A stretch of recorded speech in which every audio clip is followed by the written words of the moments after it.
हम लोग आज देखते हैं लॉगरिथम का डीसी। लॉगरिथम और एक्सपोनेंशियल फंक्शन के बारे में थोड़ा सा अगर हम लोग जान लें तो एक्सपोनेंशियल फंक्शन जो होता है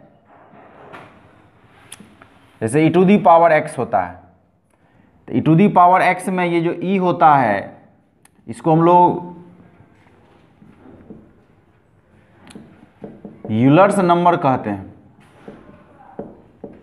जिसका वैल्यू 2.71 होता है। तो ये एक्सपोनेंशियल का आपको स्टैंडर्ड फॉर्म कहलाता है, स्टैंडर्ड फॉर्म कहलाता है e to the power x। और इसका डीसी हम लोग पढ़े हैं, e to the power x का DC e to the power x ही होता है। अगर a to the power x हो तो ये भी एक्सपोनेंशियल ही कहलाता है। एक्सपोनेंशियल का मतलब होता है चर घातांकी, चर घातांकी।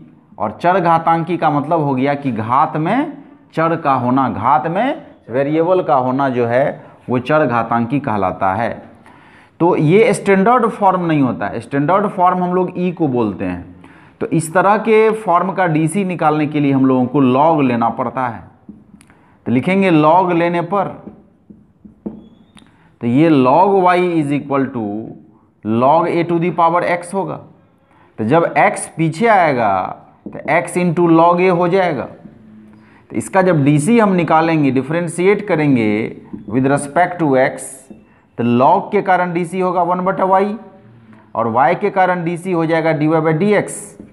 और दाईं तरफ यहाँ u इंटू वी के का फॉर्म लगाने का कोई ज़रूरी नहीं है, क्योंकि लॉग ए कॉन्स्टेंट न है और कांस्टेंट अगर गुना के रूप में है तो बच जाएगा। तो x का डीसी हो जाएगा 1 और बगल में आपको लॉग ए रहेगा ही। तो अगर यहाँ से dy/dx हम निकालें तो ये y ऊपर जाएगा तो y इंटू लॉग ए हो जाएगा। तो y का वैल्यू कितना है, तो y का वैल्यू अपना है a to the power x। तो a to the power x into log a हो गया। तो ये एक तरह से फॉर्मूला बन गया। और वो फॉर्मूला क्या बना, वो फॉर्मूला है कि d/dx a to the power x, ये a to the power x into log a होता है।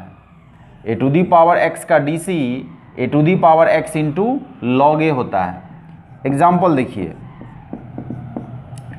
कि मान लेते हैं कि y जो है वो 2 पे पावर x है, बेस में वेरिएबल है और बेस में कांस्टेंट है और पावर में वेरिएबल, एक्सपोनेंशियल फॉर्म हो गया। तो अगर इसका डीसी हम निकालेंगे dy/dx, तो 2 पे पावर x का डीसी 2 पे पावर x इंटू लॉग 2 हो जाएगा। यानी बेस में जो रहता है उसमें लॉग लगा के गुना कर देना है। a to the power x, तो a बेस में है तो उसमें लॉग लगा के गुना कर देते हैं, ये चीज़ होता है। जैसे कि मान लेते हैं y है 10 टू दी पावर x, तो डीसी अगर निकालेंगे dy/dx, तो 10 टू दी पावर x का DC 10 to the power x into log 10 हो जाएगा। सेम यही बात आपको वहाँ भी होता है। जैसे कि y है आपको e to the power x, तो डीसी अगर निकालेंगे तो e to the power x का DC e to the power x into log e लिखते हैं बगल में। e to the power x का DC e to the power x into log e, जो रूल है उसके मुताबिक लॉग ई का वैल्यू 1 होता है, इसीलिए e to the power x बच जाता है। तो ये भी फॉर्मूला बन जाता है। एनसीईआरटी में 5.4 और 5.5 ये दोनों ही आपको एक्सपोनेंशियल और लॉगरिथमिक डीसी पर बेस्ड एक्सरसाइज है। इसमें 5.4 जो है ये बहुत ही आसान है, सिर्फ बेसिक कॉन्सेप्ट को इसमें सर्कुलेट किया है। जैसे आप देख लीजिए, पहला क्वेश्चन है y equal to e to the power x upon sine x का। गौर से अगर देखें तो ये बटा का फॉर्म है और ये आपको u/v का फॉर्म है। तो u/v का फॉर्म है, तो डीसी कैसे निकालेंगे, डिफ्रेंशिएट करेंगे विद रिस्पेक्ट टू x। तो y का डीसी आपको क्या हो जाएगा dy/dx, और यहाँ पर u/v का फॉर्म कि नीचे वाले को ब्रेक करेंगे ऊपर वाले का DC d/dx e to the power x, minus ऊपर वाले को ब्रेक करेंगे नीचे वाले का डीसी यानी d/dx साइन x, और जो नीचे में टर्म है साइन x उसका होल स्क्वायर आपको नीचे लिखना है। तो ये sine x into e to the power x का DC e to the power x और e to the power x into sine x का डीसी कॉस x हो जाएगा। और नीचे में तो साइन स्क्वायर x रहेगा ही, साइन x का स्क्वायर मतलब sine square x। E to the power x ऊपर से कॉमन ले लेना है, तो जो ही कॉमन लेंगे तो sine x minus cos x by sine square x आपको हो गया, यही फाइनल आंसर हो जाएगा। अगला क्वेश्चन देखिए 2 नंबर का, ये क्वेश्चन है y equal to e to the power sine inverse x.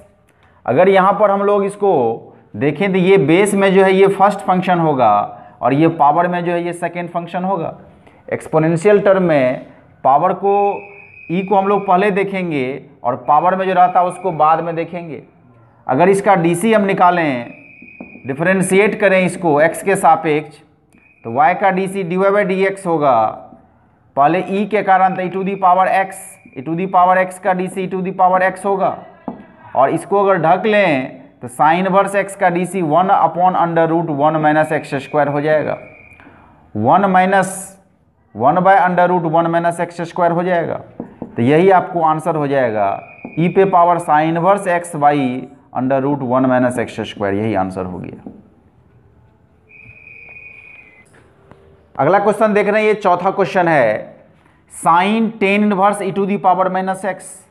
पहला डीसी साइन के कारण, दूसरा डीसी टेन इनवर्स के कारण, तीसरा डीसी ई के कारण और चौथा डीसी हो जाएगा यहाँ जो पावर में है। 4 स्टेप में यहाँ काम करना है।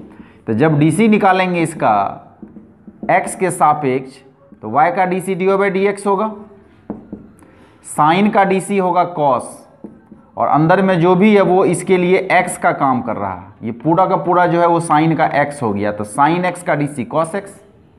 साइन को ढक लेते हैं, सेकेंड में टेन इनवर्स, तो टेन इनवर्स का DC 1 by 1 plus x square, तो इसके लिए x का काम कर रहा है e to the power minus x, तो e to the power minus x का स्क्वायर। दोनों को अगर ढक लें तो थर्ड में दिख रहा है e to the power x, और e to the power x का DC e to the power x होता है, और सबको अगर ढक लें तो चौथा में माइनस एक्स है, और माइनस एक्स का डीसी -1 होगा। जैसे x का डीसी 1 होता है ना, माइनस एक्स का डीसी -1 हो गया। तो जो ऊपर में टर्म है इसे ये और ये, तो minus e to the power minus x को पहले लिखते हैं इस दोनों को, फिर लिखते हैं cos tan inverse e to the power minus x को, और नीचे में 1 plus e to the power -2x हो जाएगा। E to the power minus x का स्क्वायर, तो ये 2 मल्टीप्लाई हो गया, ई टू दी पावर -2x हो जाएगा। तो यही आपको फाइनल आंसर हो जाएगा।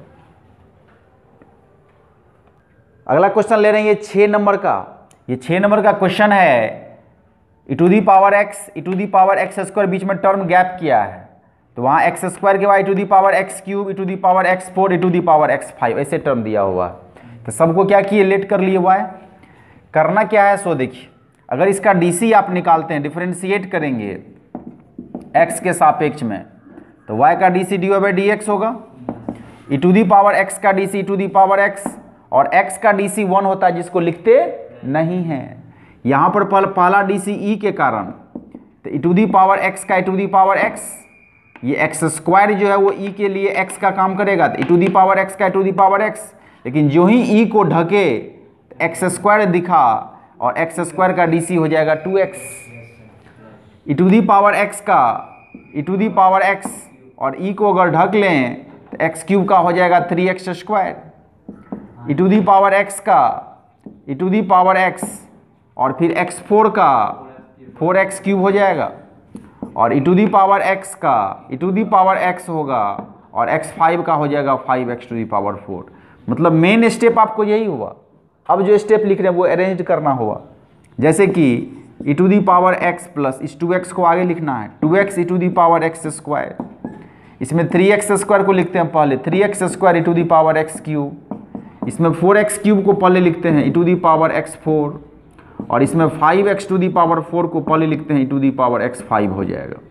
ठीक है ना, यही आपको फाइनल आंसर हो जाएगा।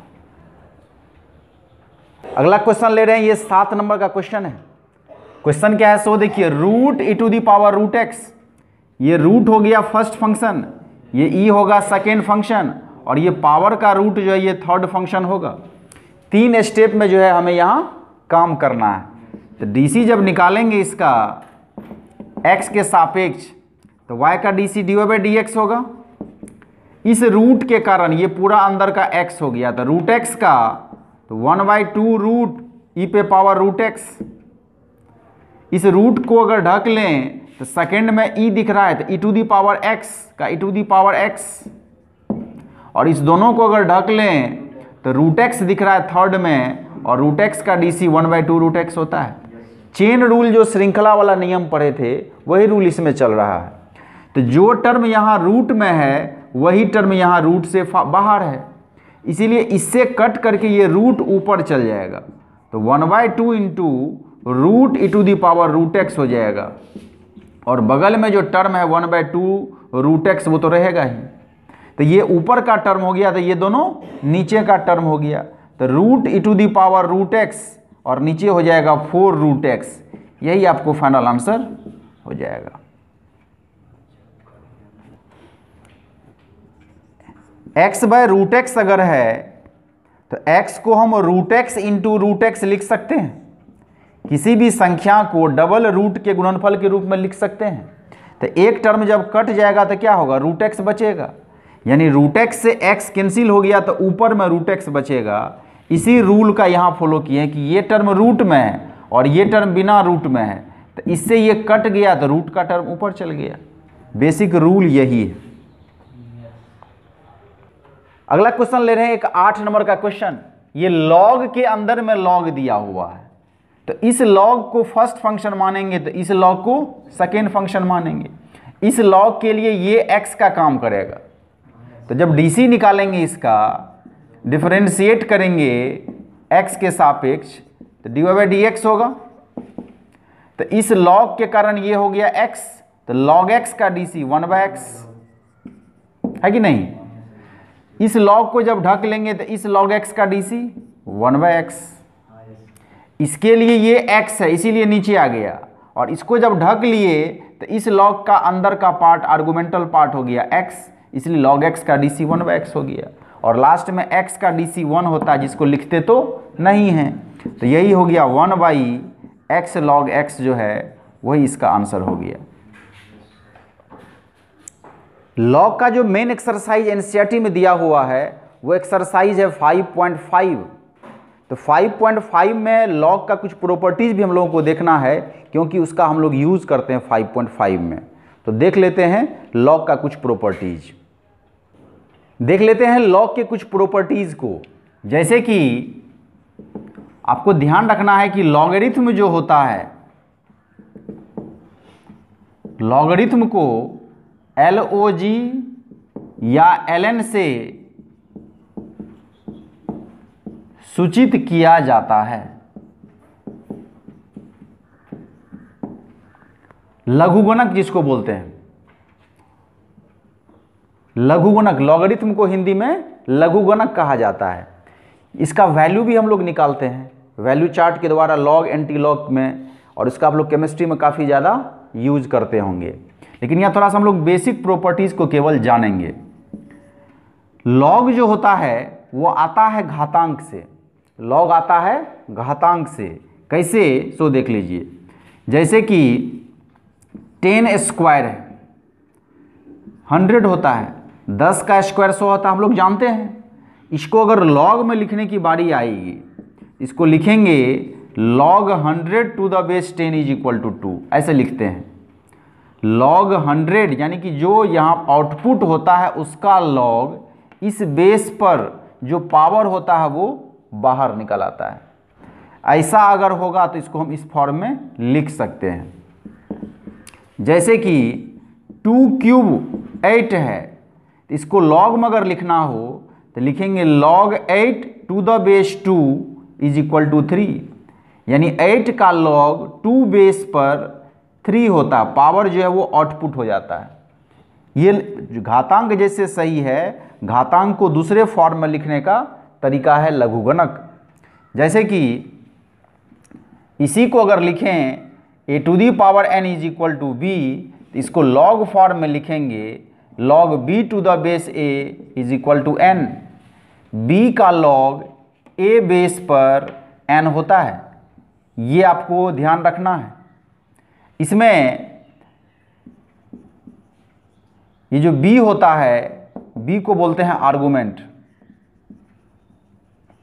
आर्गुमेंट कहा जाता है। ए जो है, ए को बेस कहते हैं।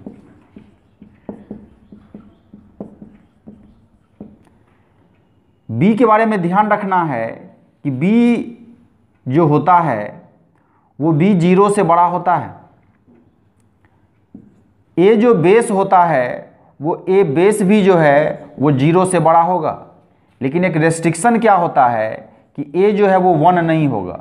क्यों? क्योंकि 1 पर कितना भी पावर देते हैं तो वैल्यू 1 ही होता है। इसीलिए 1 रेस्ट्रिक्ट है कि लॉग के बेस में जो है वो 1 नहीं हो सकता है। तो ये चीज़ डिफाइनेबल है कि लॉग डिफाइंड करता है इस कंडीशन में। इसका हम लोग यूज़ करते हैं जब इसका डोमेन निकालेंगे। लॉगरिथमिक फंक्शन का जब डोमेन निकालते हैं प्रांत, तो उसमें इस कंडीशन का काफ़ी यूज करना पड़ता है। वैसे हम लोग को ध्यान रखना है कि पॉजिटिव संख्या का लॉग निकलता है, बेस में भी पॉजिटिव होता है, लेकिन रेस्ट्रिक्शन है कि 1 नहीं होगा। नेगेटिव संख्या अगर डालते हैं तो नेगेटिव संख्या पॉसिबल नहीं होता, एग्जिस्ट नहीं करता, ये ध्यान रखना है। दूसरा, इसको पढ़ने का जो टेक्निक होता है log b2, इसको पढ़ते कैसे हैं जरा देखें कि log b to the base a, इसको ऐसे पढ़ना चाहिए। log a to the power b नहीं पढ़ना चाहिए, इसको log a to the power b नहीं पढ़ना चाहिए, पढ़ना चाहिए log b to the base a is equal to n, ऐसे पढ़ना है। ये सही तरीका होता है पढ़ने का। log x अगर कहीं लिखते हैं और बेस में अगर 10 है तो log x to the base 10 जो लिखते हैं तो यहाँ पर बेस जो होता है ये आपको कॉमन बेस कहलाता है। कॉमन बेस वाला जो है ये log कहलाता है। और अगर ln x करके लिखते हैं तो इसके बेस में e होता है, इसको बोलते हैं नेचुरल बेस वाला लॉग।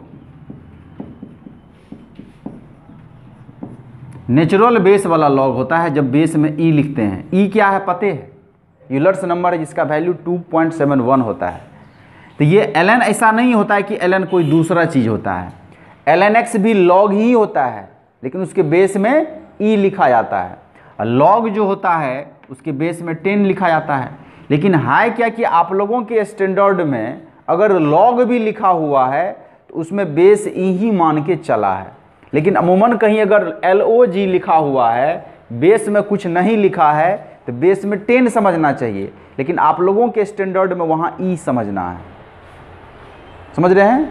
लेकिन अगर ln लिख देगा तो ln लिख दिया तो बेस में ई फिक्स हो गया, वहाँ बेस में 10 कभी हो ही नहीं सकता है। ये ध्यान रखना है। दोनों log a है, दोनों ही log होता है, ये ध्यान रखना है। तो हम लोग बेस में ई मान के चलेंगे। कहीं भी अगर लिखा हुआ है कि y is equal to log x, तो समझ लेना है बेस में ई लिखा हुआ है, तब हम लोग काम करते हैं। या कोई दूसरा भी टर्म अगर लिखा हुआ है, जैसे y लिखा हुआ है लॉग साइन एक्स, तो भी यहाँ बेस में ई ही समझना है। मतलब आप लोगों के स्टैंडर्ड में, आप लोगों की बुक में बेस ई को ही आधार मान के चला, और हम लोग भी ऐसा ही काम करेंगे। जैसे कि y is equal to log x है, तो बेस में ई समझना है। y is equal to log x है तो बेस में क्या है?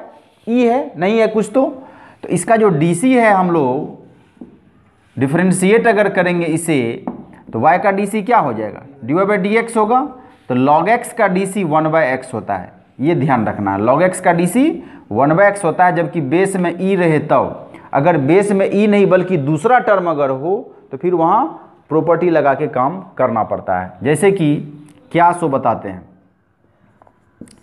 जैसे y is equal to log x to the base a है, तो log x to the base a अगर है तो यहाँ पर ये स्टैंडर्ड फॉर्म नहीं कहलाएगा। सबसे पहले इस a को हटाना पड़ेगा। तो उसका तरीका है कि हम लोग इसको log x to the base e by log a to the base e लिख सकते हैं। x का log e बेस पर ऊपर और बेस में जो है उसका log नीचे लेते हैं, इसको बेस चेंज फार्मूला बोलते हैं। तो एक तरह से ये log a to the base e जो है ये कांस्टेंट हो गया। ये क्या हो गया? कांस्टेंट हो गया। तो ऊपर में जो समझिए log x लिखा हुआ है और इसको बगल में 1/log a to the base e लिखना है। तो जब इसका DC हम निकालेंगे dy/dx, तो log x का DC हो जाएगा 1/x, और ये चूंकि कांस्टेंट है, गुना में है, इसलिए बच जाएगा। तो आपको याद रखना है 1/x इंटू log a। अगर log a आप बोल रहे हैं तो बेस में कहीं न कहीं e छुपा होता है। तो आपको ये फॉर्मूला याद रखना है कि log x to the base a का जो DC होता है, log x का DC 1/x, और बेस में जो है लिखा हुआ उसमें log लगा के नीचे में लिखना है, यही इसका फॉर्मूला होता है। जैसे कि एग्जाम्पल अगर इसका देखें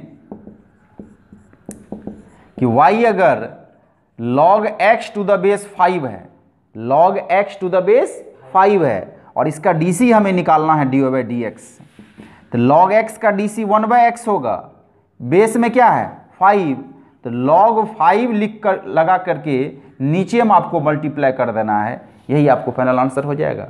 एक्सपोनेंशियल में क्या करते हैं, गुना करते हैं। a to the power x का DC क्या होता है, a to the power x into log a होता है, गुना करते हैं।